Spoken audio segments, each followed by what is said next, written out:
Hello everyone. We couldn't get the internet to work, so here we are doing live video from YouTube or trying to do a video. Um, Tonight I kind of want to bring to you what I think of during the times we're in.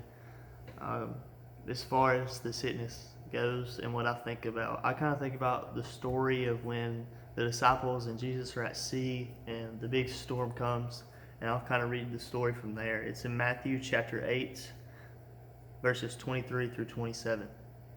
And it reads, "Now when he got into the boat, his disciples followed him. And suddenly a great tempest arose on the sea, so that the boat was covered with the waves, but he was asleep. Then his disciples came to him and awoke him, saying, 'Lord, save us, we are perishing.' But he said to them, 'Why are you fearful, O ye of little faith?'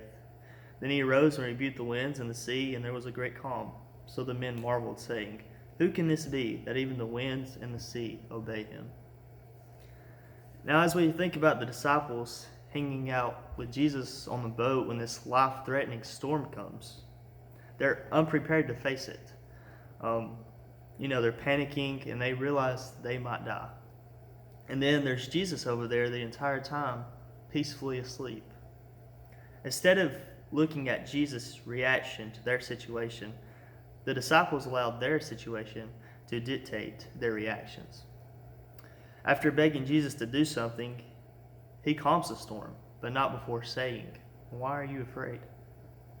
His gentle rebuke over their lack of faith wasn't because they didn't believe Jesus could save them from the storm, but because they struggled to believe that he would see them through it. When we find ourselves in storms we can't control, how do we respond with faith? Here in this day and time, the sickness, how do we respond with that? And I want to kind of share with you what I think of and how I stay strong. God has power over every storm. If the wind and waves don't concern him, why should it concern you? You might not be able to change the situation, but you can choose to faithfully trust God. Next, Jesus leads to peace. Are you looking at the size of the storm or turning towards the one who can calm it? It's only by focusing on God, who knows every outcome, that you can navigate any situation with him. Next, Jesus is always in your boat. It's easy to focus on your fears when you can't control your future. But thankfully, Jesus knows your future. And he calls you to live by faith, not by sight. Whenever you find yourself overwhelmed by life, you have two choices. You can focus on your circumstances or fix your eyes on Jesus. If you choose to look to Jesus above everything else, you will begin to see that these big storms aren't nearly as big as you think they are. And that's really all I have to say about what's going on around us. I was on the radio this morning and kind of want to give a little invitation. If you need anything, all the men are one phone call away.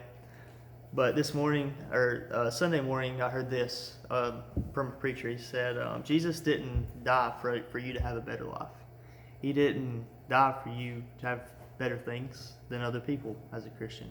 He died because we were dead, and yet he died because we needed hope. And now he died because we have hope and a better future, not a better life. And I want to end with that. Thanks.